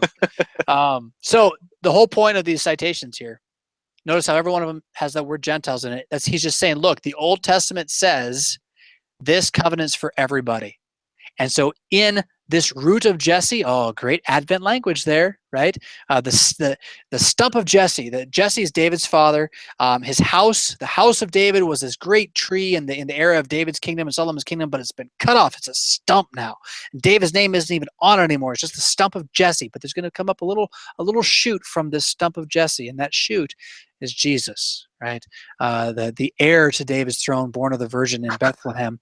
The root of Jesse will come, even he who arises, and don't miss at least play with the word there, the pun, arise, resurrects, right? It's not just that he comes up from birth, but he comes up from death to rule the Gentiles. And in him we have our hope, which is what we've been talking about, right? So now again, another blessing. Verse 13, may the God of hope, this is not maybe, this is like he's going to, the God of hope will fill you with all joy, comfort, and peace in believing, so that by the power of the Holy Spirit you may abound in hope. Christianity it's all about hope. It really is. You want to ask, how are you merciful? How do you know to be merciful to someone else? It's because you hope that next world's going to be better than this one, so you don't have anything to lose in this one. So you can give up whatever you needed to get in that moment. We needed vengeance. You don't need it anymore, right? I'm not saying like I'm perfect at this, right? But when it happens, that's what's happening, is that the future world to come, the thing I'm looking forward to that I don't have yet, that I believe in, right? But the hope that is not seen, because no one hopes for what he sees, that thing is what inspires us to give up the present, to be obligated to our neighbors as ourselves, even when we don't want to be. That's why I love Advent so much, right? It's all about that hope. It's all about the life of the world to come. One of the great deceptions of American Christianity is that our hope is just in this idea of heaven, right? I'm going to get old, retire, play some golf, die, and go to heaven and become a cherub and a Precious Moments statue or something. And no one can hope in that. Who can hope in that, right? The hope is that though I die, yet I will live. My bones will be brought back out of the grave, raised unto life everlasting in a paradise like the Eden that was, only better, right? Where the only big shifts are Jesus is the sunshine now, stuff that's kind of unfathomable, but wonderful to think about. That hope is what sustains the Christian in the midst of this day-to-day life. The other great deception right there with it, in terms of heaven being our home idea, is the idea that this is our home, right? The social gospel, health, wellness, prosperity gospel stuff, that our hope is in the present. And if we hope only for the present, man, are we to be pitied above all people. That's in the Bible somewhere. I think Paul might have even said that. Yeah. So I'm not sure why the pericope would have these next two verses attached to it. They're not bad, but it's like it just ends so well right there. But 14 and 15 says, I myself am satisfied about you, my brothers, that you yourselves are full of goodness, filled with all knowledge, and able to instruct one another. He's basically saying, look, you got the scriptures, you got the gospel, you got your catechism. You might not have it written down the way we do these days, but you had the Ten Commandments, the Creed, the Lord's Prayer in their substance. I'm confident that that's enough to sustain you. Verse 15, but on some points I have written to you very boldly by way of reminder, because of the grace given me by God. Does it really end at 15 in the middle of a sentence? To be a minister of Christ Jesus to the nations in the priestly service of the gospel of God, so that the offering of the Gentiles may be acceptable, sanctified by the Holy Spirit. So in other words, I'm pretty convinced you guys have the scriptures, but I'm worried about you, so I smacked you down a little bit hard and made sure you understood election, baptism, grace, faith, the struggle of the sin within you, and the full totality of how Jesus actually overcomes it all no matter what, which is why we have hope. And he did that so that you nations, you Gentiles, might be fully sanctified by the Spirit. And he doesn't mean perfect by sanctified. Don't confuse sanctification with justification, even in the sense of I'm getting more righteous. Sanctification is about trusting in Christ. It's not about being perfect. Now, I mean, I love to be perfect. Don't get me wrong. I'm not all for evil works or anything like that. But it's the way that the Gentiles, look at the text, so that the offering of the Gentiles, that is you and me, might be acceptable, sanctified by the Holy Spirit. How? By these words about grace, the grace given to him, right? And everything that came beforehand, which is really, again, about, if there's a beating heart of Romans, I think it's Romans 6. I think it's the baptism, right, that we have to hope in. That's where our sanctification is just totally complete.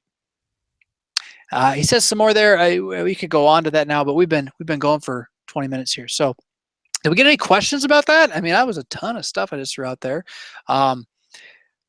People are lots of good, encouraging comments. I haven't seen any questions.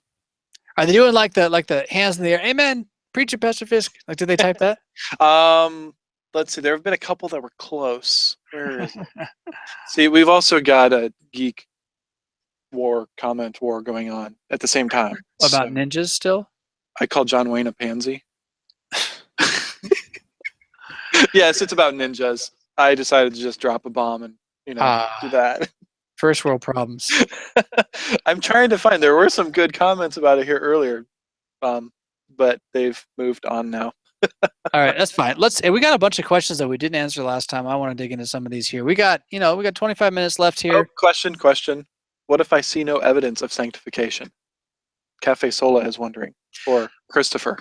Well, the first question is, are you talking about other people or yourself? Because if you're talking about other people, then get over it. If you're talking about yourself, what are you qualifying as evidence of sanctification? Because the only evidence of sanctification we actually get is faith.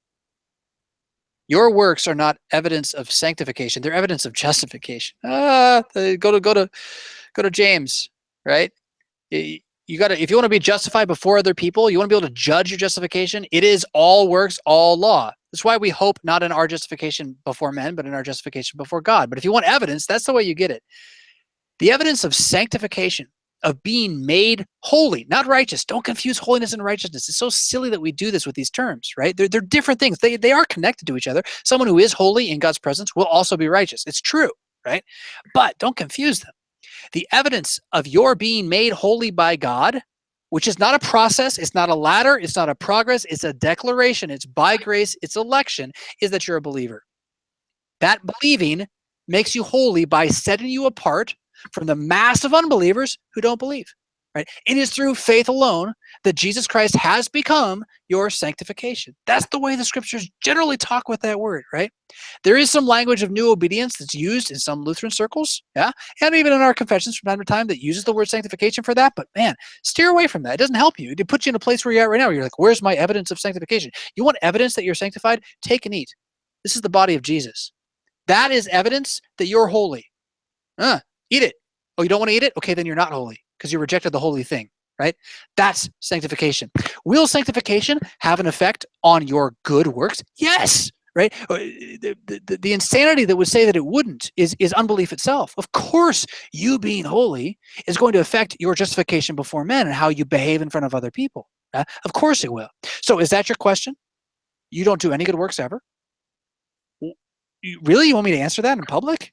I mean, this Cafe Sola, you're like, that's like a long-term viewer, right? I mean, oh yeah. He's a good guy. I don't want to hurt you here, because I don't think you really. He may actually be asking this because it's come up in other debates and circles and whatnot. I don't think he's necessarily asking for himself. Because literally, if you do no good works ever, right? You don't go to work, you don't do your studies, you beat your wife and you murder her multiple times, you rape and pillage, you worship idols. Oh, I'm getting a cramp in my foot. Yeah, you like literally have golden cows in your basement. Well, then you're not a Christian, right? I mean, literally, if you do no good ever and you only do evil, you're not a Christian. But you don't become a Christian by doing good, and you don't get more sanctified by doing good. You are sanctified as a free gift by Jesus. So the question itself is a bad question. What if I don't see evidence? What evidence? What are you looking for? Are you looking for it in yourself? Then you're not actually asking about sanctification. Then you're asking about justification, and you're in Roman Catholicism and evangelicalism all over again, because you're looking to prove your faith by looking at your faith, and it just doesn't work that way. If you want evidence of your sanctification, your justification, you got to look at Jesus, right? And this does not destroy good works. It actually creates them. It sets you free to do them without having to have them always be about yourself and how you're climbing a ladder, right? I get emotional about this because I get tired of people like rejecting it.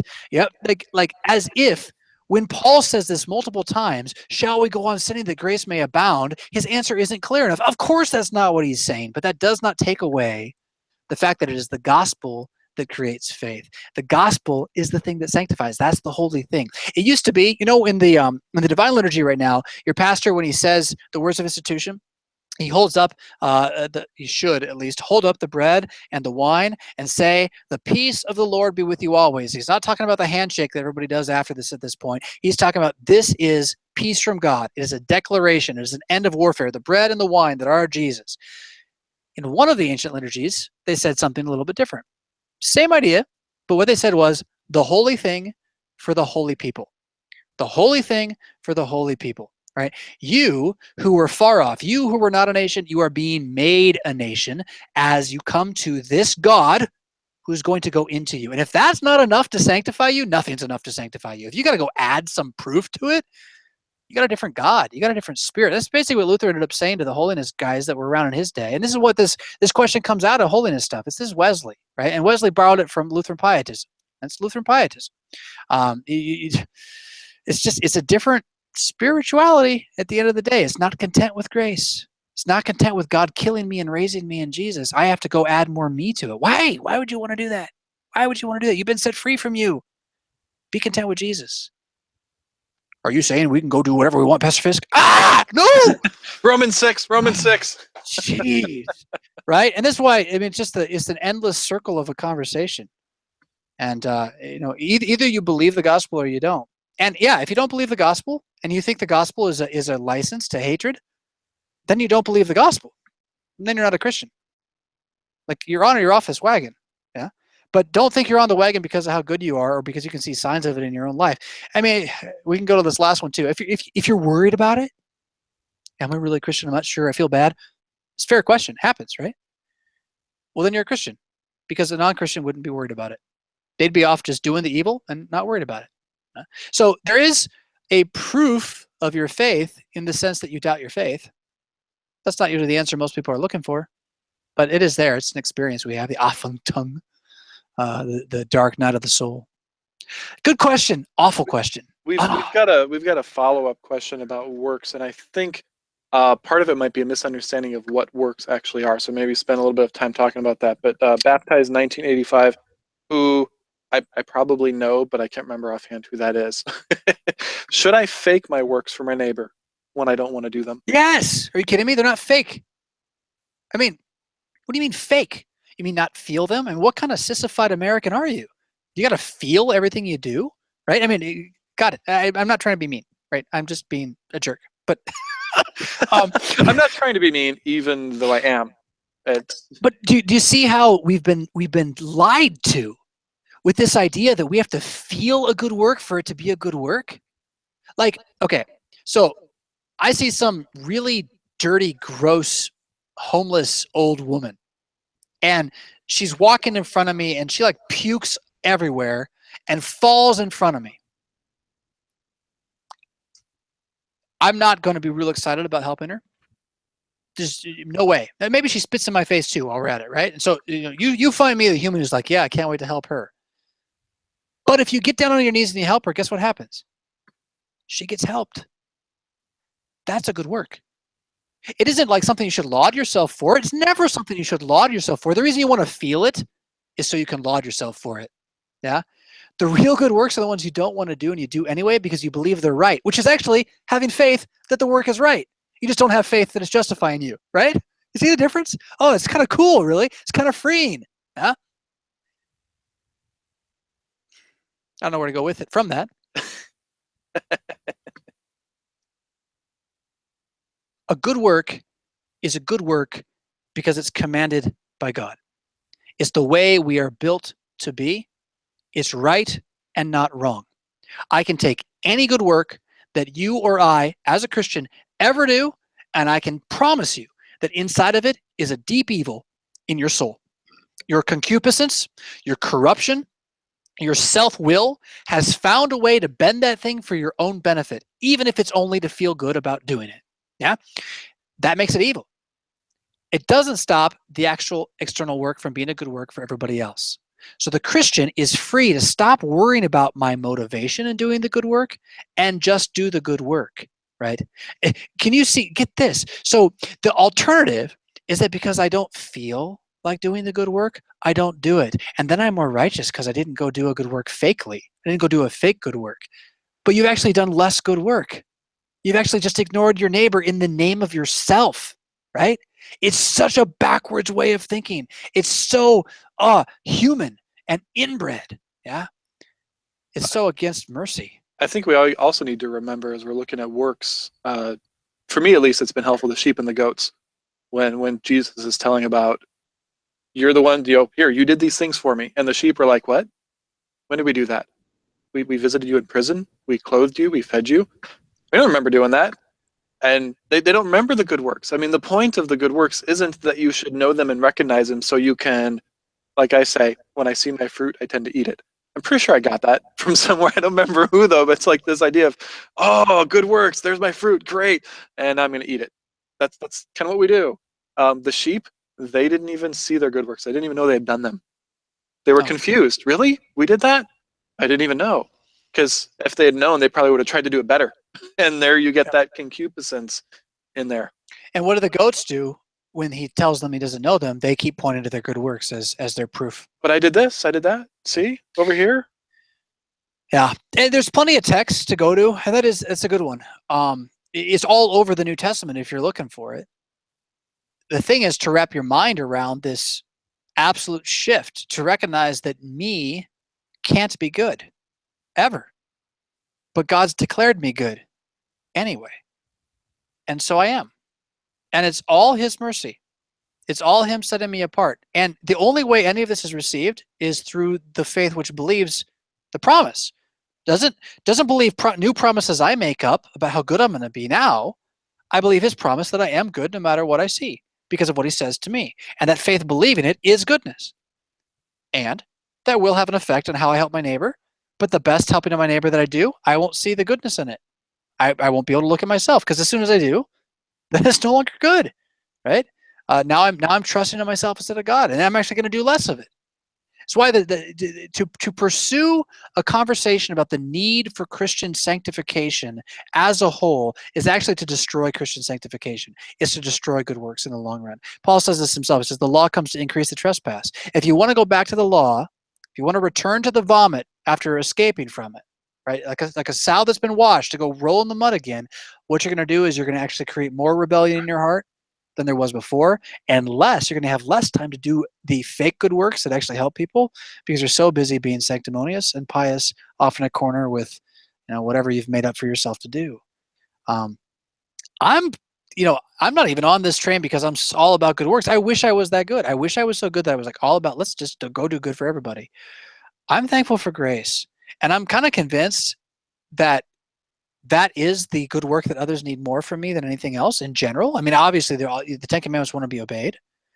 But like on your day-to-day living with other people, that bag of grace that you're carrying around leaking everywhere, that's what sets you apart from your neighbors that aren't Christians, right? They can talk about grace. They can talk about mercy, but they don't really get it. They're all climbing that ladder. So that's why Christians, we don't want to get back on the ladder. Stay off the ladder, right? Carry around your bag of grace and just drip it everywhere. Forgive people because it's better.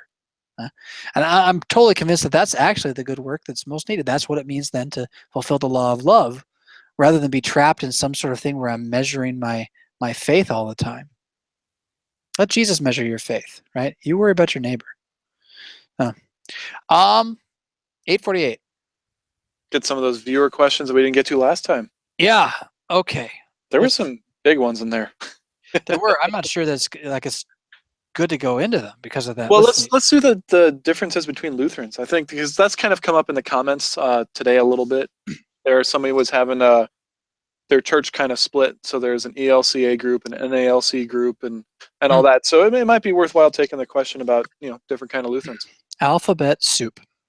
Yes. So, question is, I am a Lutheran, and I was LCA or ELCA. Same thing. Kind of weird. Eventually. Eventually. I know there are differences between LCMS and the ELCA. What are they, and how does one switch over to the LCMS? It's not that I left the ELCA. Parentheses, hammer and sickle Lutherans, it's they who have left me, end parentheses. Is I that a am reference looking. to communist Lutherans, I Yeah, think? yeah. I think he's mentioning that basically they have the progressive socialism as Yeah.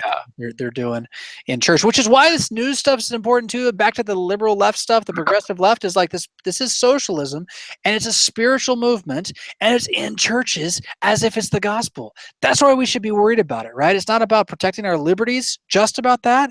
It's about recognizing this thing wants to be its own religion, and everywhere that socialism has become kind of the main tenet of the country that it's in, like Cuba, the government itself ends up being a thing you have to worship one way or the other, or they at least attempt to make you so. Stalin's Russia is a prime example of this as well. Anyhow, I am looking for a more conservative Lutheran church, he says. Okay, so without getting into the history of how the ELCA came about from these various bodies, basically, you have three major groups in the United States that are historic Lutheran groups. There used to be more, but a number of them congealed into this evangelical Lutheran church in America. I think it was in the 80s. 88. Yeah. And they were, at the time, even then, the more liberal, meaning allowing more license in their belief system leaning group or groups. Excuse me. They also got an influx of the most liberal leaning groups from the LCMS at that time over an event called Seminex. And I'll get back to that because you ask what's the differences. That's what I want to talk to. So yeah, the ELCA is, they're the largest, although they're shrinking at quite large rates. We're shrinking too, but not quite as fast. And you have the LCMS, a single body that's been around for 140 some odd years. 145, I think we just had. And kind of established from the beginning over and against those other bodies that eventually became the ELCA because of their tendency to not be as steadfast on clinging to things like the Augsburg Confession as a proper confession of the faith, as a proper statement of what the Bible teaches. And you have another group. Real quick, we were founded in 1845. That's the number I was Thank you. Another group called the Wisconsin Synod that was very close with Missouri for a while. I believe was even started by Missouri. There were a number of other of these synods that synod just means gathering, and they basically, it was before cars, right? So they would gather locally, and so the further out you got, the less likely they were to have the same synod. But they were all kind of talking to each other, and some of them were in fellowship with each other. Then you got a few other smaller bodies that kind of taper off, but there's some really tiny kind of officially pietist bodies. You got a group like the ELS, which is kind of like the Wells, but a little different and very, I believe, Norwegian in their heritage. So you got bloodlines pull into this a little bit. We've got the AALC and the Eldona are being mentioned in the comments. Yeah. So I mean, AFLC actually is what I came from, the Association for Lutheran. Yeah. Point being, you got like these three really big ones, and by really big, we don't mean like as big as, I don't know, Rome, but they're good sized. There's an ELCA church in most towns. There's an LCMS church in most towns. There's a Wells church in most cities, right? And so, but after that, they kind of taper off.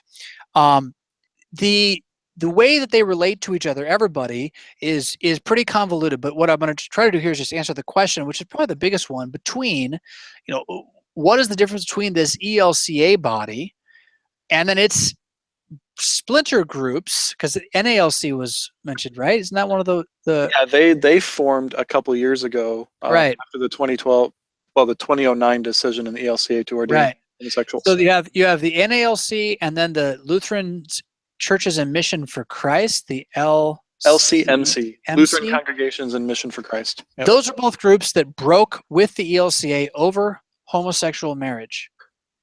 Well, the NALC did. The LCMC broke much earlier. But it was on the same path, I think.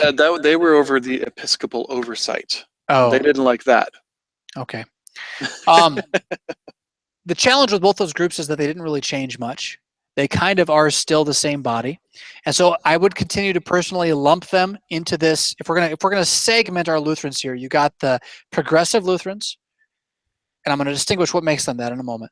You got the Missouri Synod and its sisters who want to be what we are, and then you have pietism. I would put the Wells in that Missouri Synod category, although we have a very sharp disagreement on what the office of the ministry is. And ELS would fit in that pretty well. as well. To the level where, I mean, I won't commune at a Wells church, and I would never join a Wells church because of that sharp disagreement. And I'm a pastor, so I have a little harder edge, I suppose, on that. But it's a sharp disagreement. Yet I would still put them in that middle of, we want to be holding to the confessions of the Lutheran Church and the Scriptures. And then you have the official pietism, which downplays those things a little bit and upplays your personal experience of Christianity. And that group's very broad. So just because you're in that group doesn't mean you would agree with everything I'm about to say. But some within that group would even go to the level of becoming Anabaptists, right? That they're rebaptizing and whatnot. So that's a wide spectrum. Asking Jesus into their heart and all that. Yeah. So the difference between the middle group, the LCMS, conservative bodies, and the ELCA comes down to effectively one issue that becomes many issues. And that one issue is the Bible without error? And by that we mean, will the Bible lead you astray? Does it speak falsehoods? Are there things the Bible teaches that have changed and are no longer true for us today? And the ELCA officially says, yeah, the Bible contains the Word of God, but it is not the Word of God. And we, over and against it, say, nope, it's written pretty much how Jesus wants it written. In the Greek and the Hebrew, translation's an issue. Understanding original manuscripts and all that kind of stuff, that's really important. But more or less, it's not going to lead you astray when you read it as it is written. It's going to tell you what God thinks. And then from that disagreement, that difference, you run into all the other differences in the body up to homosexual marriage, but you can throw into that generally cohabitation being acceptable, a broad and willful acceptance of divorce. In the Missouri Synod, we certainly recognize that divorce happens and that there's forgiveness for divorce, but we don't ever confess divorce is good, right? The LCH doesn't seem to mind about that so much. The abortion, on demand almost, the allowing of the embryo to be killed and promoting those kinds of things. Basically, all the other pieces that you would associate with the progressive political left are things that are spoken against in Scripture. And so when we're in a conversation with others about them, the reason why we believe these things is because Scripture says them. And in the LCA, you're not held to that. And as I don't know if this individual is quite experiencing that, but I've heard they kind of want you out if you do. If you're a Bible believing, Bible thumping Christian, they don't really want you there. You're kind of in the way of their mission because they see their mission as liberation. That's maybe an important thing to see. So their material principle, the thing that for them sets the stage for what they believe, is their job is to liberate people from whatever they're bound to, right? And whatever personal demon you have. And but you do that in a sense by sending them right into the arms of the personal demons, by telling you should go embrace them rather than strive and fight against them. So anyway, just right off the bat again, you got what is Scripture? How does it work? You got marriage and its definitions. You got abortion. I know there's at least one other big one. Women's ordination, which falls into the marriage thing. Sexuality and everything too. Yeah, it's in the marriage circle. You got what communion is as well, in terms of whether you have a table that welcomes Christians into fellowship, or whether the communion itself is some sort of like magic unifying thing that you just give to everybody and they become one with you. That's kind of how they approach it, the open format. We believe it's something that you are coming to and you are joining. And so it involves a table that's closed to those who don't believe what is taught there. So that's a big difference. How do you find a conservative body? Well, easier said than done, because as much as I'd like to tell you the Missouri Synod is all on the same page, we're not. We got our warts too. Yeah. Which I think that is important to say as we talk about this, because I think often people get the impression that we think the LCMS is perfect and we've got everything figured out and we're awesome. But really, when we talk about why we are Missouri Synod, it's because of our confession. And for me personally, because I also know there are people fighting hard to maintain that confession, where they haven't given it up, whereas in other church bodies, it's either been given up or they don't even have that confession to go back to. If you're talking about a reformation, that confession was never there to begin with. You literally have to start something brand new in order to have a faithful confession. So what do you mean when you say that?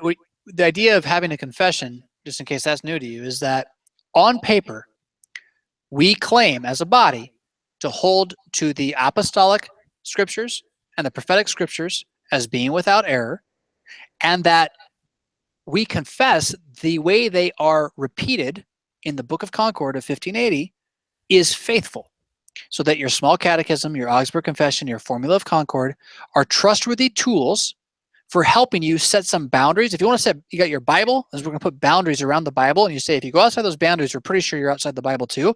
They're tools for doing that, right? Or you think of it as if you're at a bowling lane and you're going to go bowling and you want to hit the pins, the Bible is the floor, right? It's what you're actually going to bowl on, and your confessions are the gutter cheats, right? That you put up for the kids. The bumpers, right? They put up for the kids.